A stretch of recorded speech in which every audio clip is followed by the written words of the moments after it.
My mother, I just see it so clearly. She loved, and I told the king this, she loved the royal family, and she loved the queen.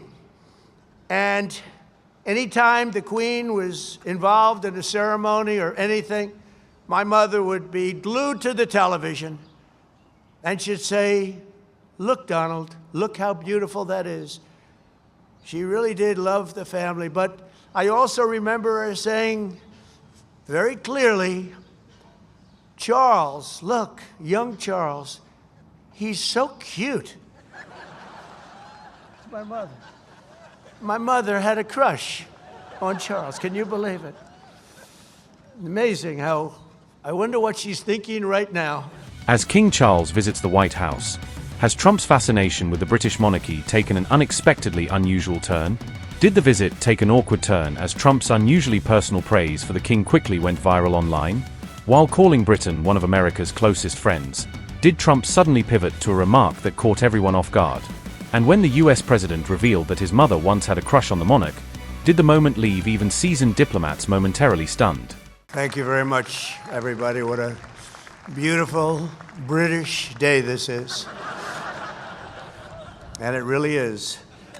Your Majesties, members of the British delegation, friends, service members, and distinguished guests, welcome to the beautiful White House.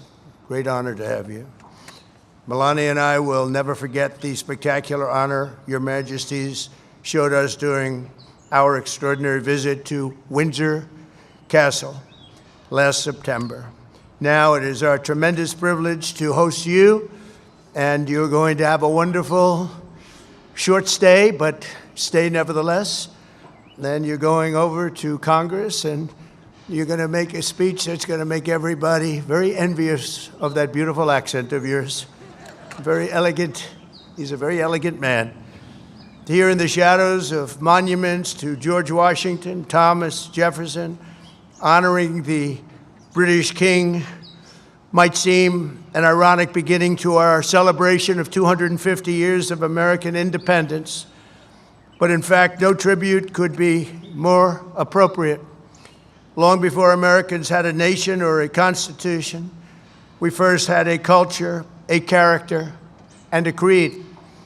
Before we ever proclaimed our independence, Americans carried within us the rarest of gifts, moral courage, and it came from a small but mighty kingdom from across the sea. For nearly 2 centuries before the Revolution, this land was settled and forged by men, women who bore in their souls the blood and noble spirit of the British. Here on a wild and untamed continent, they set loose the ancient English love of liberty and the great Britain's distinctive sense of glory, destiny, and pride. And that's what it is, glory, destiny, and pride. The American patriots who pledged their lives to independence in 1776 were the heirs to this majestic inheritance. Their veins ran with Anglo-Saxon courage. Their hearts beat with an English faith in standing firm for what is right, good, and true. In recent years, we've often heard it said that America is merely an idea, but the cause of freedom did not simply appear as an intellectual invention of 1776. The American founding was the culmination of hundreds of years of thought, struggle, sweat, blood, and sacrifice on both sides of the Atlantic. Fate drew a long arc from the meadow at Runnymede to the streets of Philadelphia that ran through the lives of people born and bred on the British code that no man should be denied either justice or right. American patriots today can sing, "My country, 'tis of thee, sweet land of liberty," only because our colonial ancestors first sang, "God save the King." We see today a living symbol of this centuries-old bond. Just a few dozen feet to the left, where I stand. There, Her late Majesty, Queen Elizabeth, an incredible woman who I had the privilege of getting to know. Queen Elizabeth II, very, very special woman who is very greatly missed on both sides of that mighty Atlantic. Long ago planted a young tree. It was a very young and beautiful tree, and look at it now.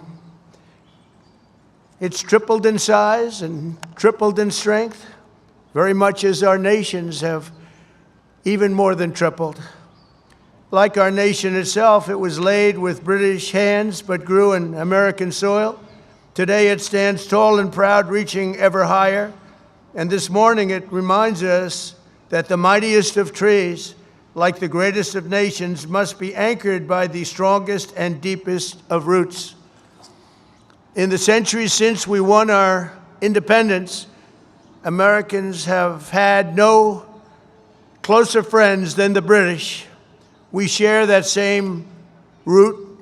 We speak the same language. We hold the same values.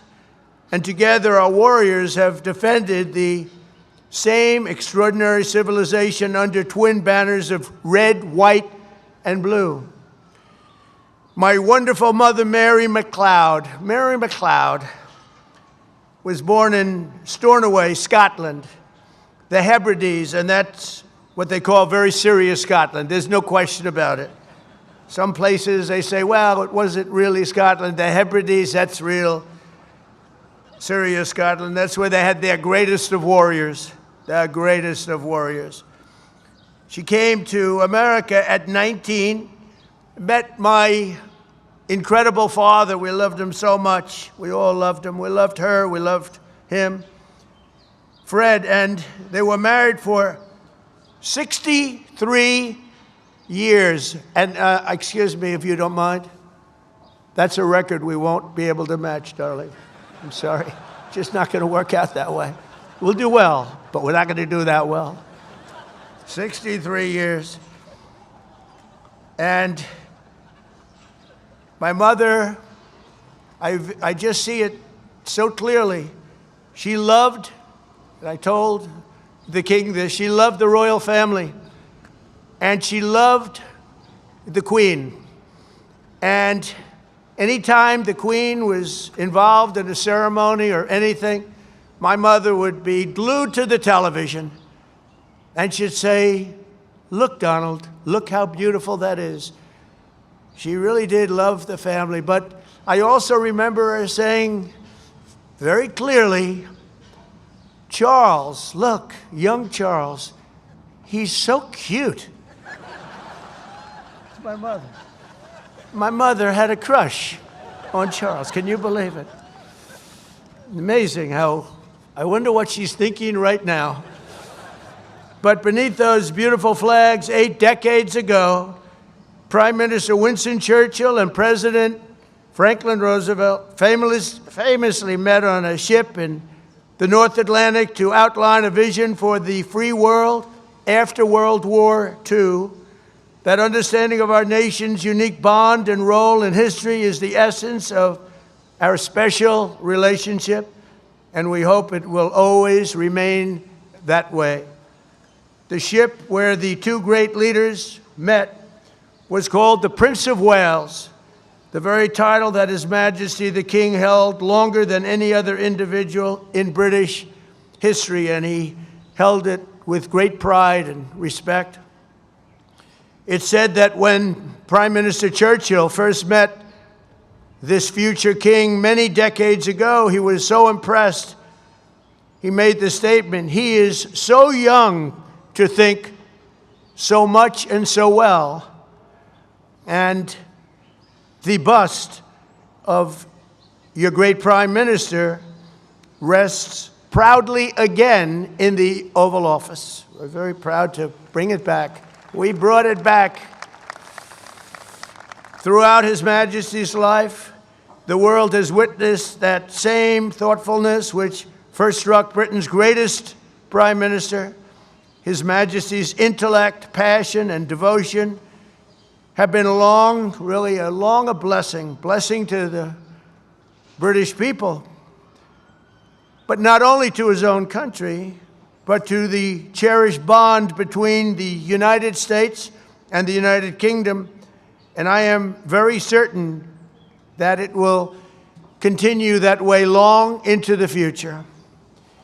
In a few hours, His Majesty will stand in the heart of the United States Capitol as the very first British king ever to address a joint session of the United States Congress. So he's going to be addressing Congress, and I'm going to be watching.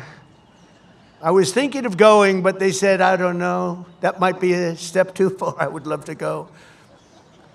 It's not supposed to be protocol, but I would love to be with you. But there, the direct descendant of King George III will speak to the direct successor of the very body that gathered in Independence Hall on July 4th, 1776. If John Adams and George Washington, or the King's fifth great-grandfather, could see that sight, they might be absolutely shocked, but probably only for a moment. Surely they would be delighted that the wounds of war healed into the most cherished friendship. Think of that very, very long ago difficult war, and yet those wounds did indeed heal into the most cherished of friendships, most cherished.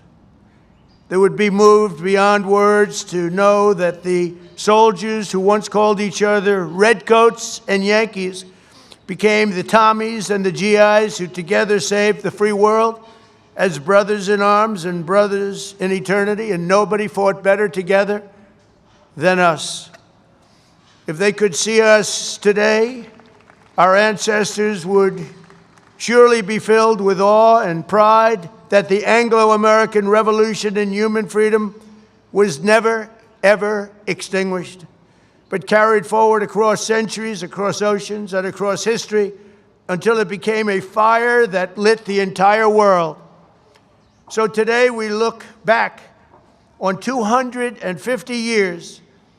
Let us remember what has made our countries the two most exceptional nations the world has ever known.